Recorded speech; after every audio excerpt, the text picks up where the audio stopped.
అనుదినము దేవుని కృపావార్త కొరకు ఎదురు చూస్తున్న ఆత్మీయులారా, నేటి వాగ్దానంగా నీ మధ్య నుండి రోగమును తొలగించెదను. నిర్గమకాండం 23:25 వచనం. Exodus chapter 23 verse 25. I will take away sickness from among you.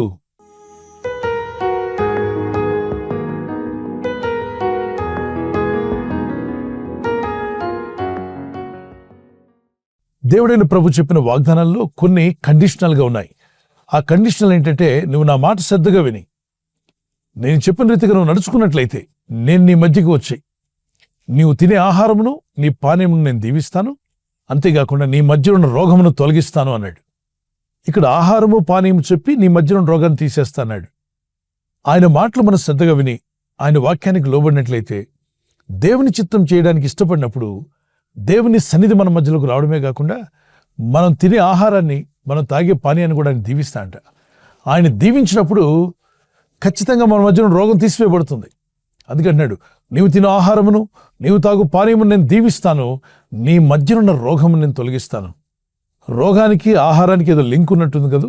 అవును, ఈ రోజుల్లో మనం తినే ఆహారము జంక్ ఫుడ్ వల్ల ఎంతోమంది అనారోగ్యం పాలవుతున్నారని డాక్టర్స్, వైద్యులు, శాస్త్ర పరిశోధనలు, మరి సర్వేలు, రీసెర్చ్లు అన్నీ కూడా చెప్తున్నాయేమనంటే, జంక్ ఫుడ్ తినడం వల్ల చాలా అనారోగ్యాలు వస్తున్నాయని.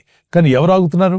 ఎవరో కొద్దిమంది మాత్రమే కంట్రోల్ చేసుకోగలుగుతున్నారు. కానీ మిగిలిన వారందరూ అన్కంట్రోల్డ్గా వాటిని తీసుకుంటూ ఉన్నారు. నోటికి నాలుగు రుచిగా అనిపిస్తాయి, కానీ అది దేహంలోనికి వెళ్ళిన తర్వాత అది కీడు కలిగిస్తుంది, అనారోగ్యం పాలు చేస్తుంది. అది లివర్కు మంచిది కాదు, కిడ్నీలకు మంచిది కాదు, అంతేకాకుండా రక్తనాళాలకు మంచిది కాదని తెలిసినప్పటికీ దానినే మాటికి సేవిస్తూ దాన్నే ఆహారంగా తీసుకుంటున్న వారు అనేక మంది ఉన్నారు. ఒకప్పుడంటే ఇన్ఫర్మేషన్ ఉండేది కాదు, నాలెడ్జ్, జ్ఞానం ఉండేది కాదు, వీటి గురించిన అవగాహన ఉండేది కాదు. ఇప్పుడు plenty of information everywhere, all over the world. ప్రజలకి కావాల్సిన ఇన్ఫర్మేషన్ ఉన్నప్పటికీ పాటించే మనసు లేదు.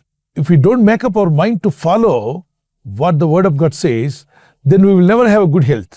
కాబట్టి దేవుడైన ప్రభు చెప్తున్నాడు, నీ ఆహారము పానీయం నేను దీవిస్తాను, నీవు నా కట్టలను అనుసరించి నేను చెప్పిన రీతిలో నడుచుకోవడానికి ఇష్టపడి దేవుని చిత్త ప్రకారంగా బ్రతకాలను నువ్వు డిసైడ్ అయితే నువ్వు తినే ఆహారం దీవిస్తాను, నువ్వు తాగే పానీయాన్ని దీవిస్తాడు. మరి ఎలాంటి ఆహారం తినాలో కూడా ప్రభు చెప్పాడు. 104వ కీర్తన 14వ వచనంలో, మరి పశువులకు గడ్డిని, నరుల ఉపయోగమునకు, నరుల అంటే నరులైన నరజాతి మానవులైన మనందరి యొక్క ఉపయోగమునకు ఆయన కూర మొక్కలను మొలిపిస్తున్నాడట. నరుల ఉపయోగమునకు కూర మొక్కలను మొలిపించే దేవుడు. నరుల ఉపయోగం కొరకట. అంటే మనకు ఉపయోగం దానిలో ఉందా? ఎస్. ఆయన అందుకే మొలిపిస్తున్నాడా? అవును. దేవుడైన ప్రభు సెలవిచ్చిన మాట, మీరు ఆరోగ్యకరమైన వాటిని భుజించండి, శ్రేష్టమైన వాటిని తీసుకోండి, పనికి మాలిన ఫుడ్ తినొద్దనే అన్నాడు ప్రభు. ఏది మనకు హానికరమో, ఏది మన దేహానికి మంచిది కాదో, ఏది పిల్లల దేహానికి మంచిది కాదో వాటిని అవాయిడ్ చేయడానికి ప్లాన్ చేసుకోవాలి మనం. అంతేకాకుండా భోజనం చేసే ముందు ప్రార్థన చేసుకుని చేయమని 14వ కీర్తన 1-2 వచనాలు, అలాగే 53వ కీర్తన 1-2-3-4 వచనాల్లో అంటాడు, ప్రార్థన చేయకుండా ఆహారం మింగువార్లారా అంటాడు. అంటే ప్రార్థన చేయకుండా భోజనం చేయడం మంచిది కదా. అంటే ఎవరైనా ఒక గ్లాస్తో నీళ్ళు ఇస్తే ఏం చెప్తాం మనం? థ్యాంక్స్ అండి అంటాం. ఆ నీళ్ళను మనం ఏమైనా సృష్టించామా? లేదు. దేవుడు సృష్టించిన నీటిలో ఒక వ్యక్తికి ఒక కప్ ఆఫ్ వాటర్ మనం ఇచ్చినప్పుడు అతను థ్యాంక్స్ చెప్తున్నాడు. అలాగే సృష్టికర్త దేవుడు ఎన్ని క్యానల్స్ ఆఫ్ వాటర్ మనకి ఇచ్చాడు, ఎంత వాటర్ మనం వాడుతున్నాం, మరి ఆ దేవునికి థ్యాంక్స్ చెప్పొద్దా? ఆహారం మన చేతికి వచ్చిన తర్వాత అది ప్లేట్లో నోట్లోకి వెళ్ళాలన్నా కూడా దేవుని సహాయం కావాలట. లేదంటే ఆరోగ్యం బాగాలేకపోతే ఎలా తినగలం చెప్పండి? దేవుని సహాయం, దేవుని కృప, దేవుని కనికరం మన మీద ఉంటేనే మనం అన్ని విధాలుగా బాగుంటాం. కనుక దేవుణ్ణి పక్కన పెట్టి ధనగంతలు చూసుకుని, పేరు ప్రఖ్యాతలు చూసి, కండబలాన్ని చూసుకుని నష్టపోయిన వారు ఎంతో మంది ఉన్నారు ప్రపంచంలో. కనుక ఆయన వాక్యాన్ని శ్రద్ధగా విందాం, ఆయన కట్టడలు అనుసరిద్దాం. అవన్నీ మన మేలు కోసం వేయబడ్డాయి. ఆయన శాసనములు, ఆయన కట్టడలు, ఆయన ఇచ్చిన ఆజ్ఞలన్నీ కూడా మన మేలు కొరకే, మన జీవితాలు బాగుండడానికే. మన మేలు కోరి ప్రభు ఇచ్చిన ఆజ్ఞలను పాటించి దేవుని నామాన్ని ఘనపరిచేవారుగా ఉందాం. కుటుంబంగా కూర్చున్నప్పుడు మీ పిల్లలందరినీ, డిన్నర్ కావచ్చు, బ్రేక్ఫాస్ట్ కావచ్చు, లంచ్ కావచ్చు, కుటుంబంలో అందరూ కలిసి ఒకే డైనింగ్ టేబుల్ దగ్గర ప్రార్థన చేసుకుని దేవుని కృతజ్ఞతాస్తుతులు చెల్లించి భోజనం చేయండి. ఎక్కువ సమయం తీసుకున్నాకల్లా కొన్ని నిమిషాల్లోనే మీరు ప్రార్థన ముగించి మీ ఆహారం తీసుకోవచ్చు. ఇది అలవాటు చేయడం వల్ల పిల్లలు కూడా చక్కగా ప్రార్థన చేయడం అలవరుచుకుంటారు. వారు ఎక్కడికి వెళ్ళినా, ఎటువంటి ఆహారం వారు ముందుకు వచ్చినా మొదట దేవునికి థ్యాంక్స్ చెప్తారు, స్తుతిస్తారు.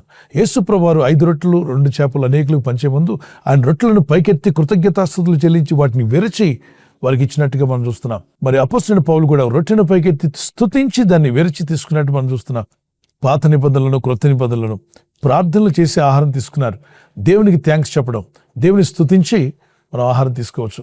అయితే ప్రోటీన్ ఫుడ్ అవాయిడ్ చేయమని చెప్పాల, వాటిని తీసుకోవచ్చు, అలాగే లీఫీ గ్రీన్స్ కూడా తీసుకోవచ్చు. రెండు మనిషి దేహానికి అవసరమైనవే. ప్రార్థించుకొని దేవుని స్తుతించి తీసుకోవడానికి ప్రయత్నం చేయండి. మీ మధ్య నుండి ఆయన రోగంను తొలగిస్తా అని చెప్పాడు కదా, ఆ వాగ్దానం ఎత్తి ప్రార్థించండి. ఇప్పటికీ అనారోగ్యం పాలై ఉంటే దిగులు పడి కృంగిపోయి గతంలో అలా చేశాను, గతంలో అలా తినని బాధపడడం ఆపి ఈ రోగం నుండి ఎలా బయటపడాలో దేవుని సహాయం అడగండి, ప్రార్థించండి. ఆయన మీ మధ్యకి వచ్చి మీరు తినే ఆహారమును పారేమునాన్ని దీవించి మీ మధ్యలో రోగమును ఆయన తొలగించి మిమ్మల్ని స్వస్థపరచునుగాక. చిన్న కీర్తన పాడుకుందాం పిల్లరా. యెహోవా రఫా, యెహోవా రఫా, స్వస్థపరచవే స్తోత్రమయ్యా. యెహోవా రఫా, యెహోవా రఫా, స్వస్థపరచవే స్తోత్రమయ్యా. నన్ను స్వస్థపరచవే స్తోత్రమయ్యా, మమ్ము స్వస్థపరచవే స్తోత్రమయ్యా. నిన్ను పూర్ణ మనసుతో ఆరాధింతు, నిన్ను పూర్ణ బలముతో ప్రేమించేదను. నిన్ను పూర్ణ మనసుతో ఆరాధింతు, నిన్ను పూర్ణ బలముతో ప్రేమించేదను. ఆరాధన ఆరాధన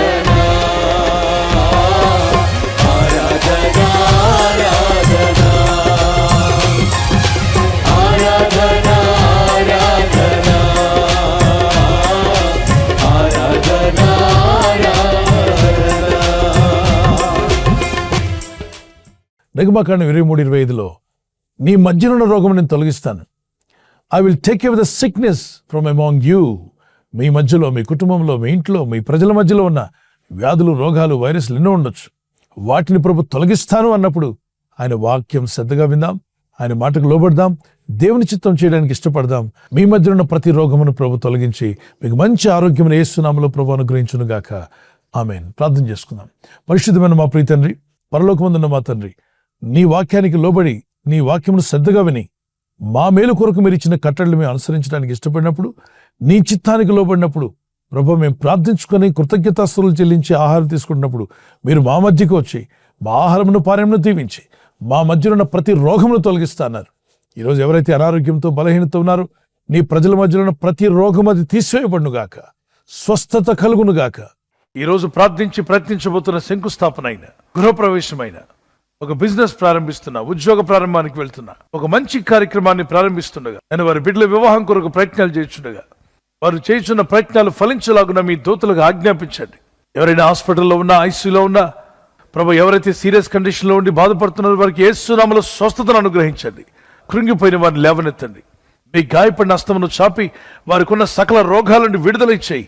వారిని లేపి నడిపించడాన్ని సాక్షులుగా నిలబెట్టుకోండి. తండ్రి, ఈ దినం ఎవరైతే ప్రయాణమై వెళ్ళబోతున్నారో, అది రైలు మార్గమైనా, ఆకాశ మార్గమైనా, బస్సుల్లో, వాహనాల్లో ఎక్కడ ప్రయాణం చేస్తున్నా, రోడ్డు మార్గంలో ఏ వాహనంలో వారు ప్రయాణం చేస్తున్నా, నీ ప్రజలకు కాపాడే దూతలను పంపండి ప్రభు. వ్యర్థమైనటువంటి హానికరమైన ఆహారాలు తీసుకోకుండా మరి ఆరోగ్యకరమైన శ్రేష్టమైన ఆహారం తీసుకున్నట్టుకు మాకు బుద్ధిని, జ్ఞానమును, వివేకము దయచేయండి.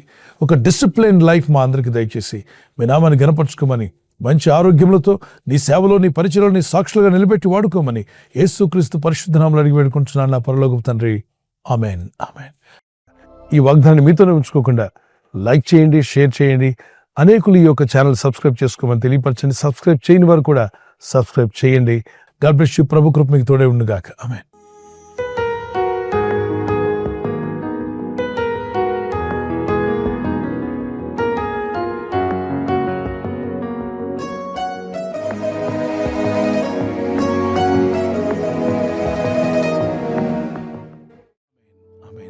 బర్త్డే జరుపుకునే వారికి happy birthday to you, many more returns of the day. God bless you. మీకు దేవుడు ఇచ్చినటువంటి వాగ్దానం ఇర్మియా 1:8 నిన్ను విడిపించుటకు నేను నీకు తోడై ఉన్నాను. As you enter into new year, నూతన సంవత్సరంలో ప్రవేశిస్తుండగా దేవునితో నడిచే జీవితం, ప్రార్థించే జీవితాన్ని ప్రభు యేసు నామములో మీకు దయచేయునుగాక. God bless you with a long life. మరి యానివర్సరీ జరుపుకునే వారికి happy wedding anniversary, many more returns of the day. God bless you.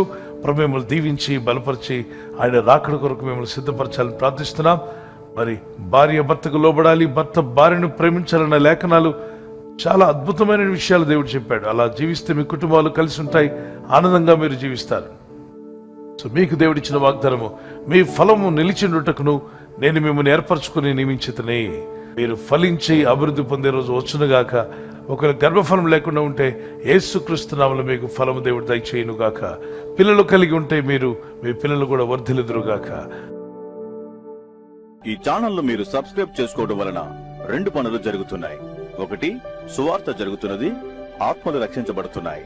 రెండవది, పేదలకు అనాథలకు ఈ ఛానల్ ద్వారా సహకారం అందించడం జరుగుతుంది. మనం సబ్స్క్రైబ్ చేసుకోవడం వలన అందరికీ సహాయం చేసిన వారమవుతున్నాం. ఖచ్చితంగా ఈ యూట్యూబ్ ఛానల్ ను సబ్స్క్రైబ్ చేసుకొని బెల్ బటన్ ను క్లిక్ చేయండి. మీకు వెంటనే మెసేజెస్ పంపబడతాయి.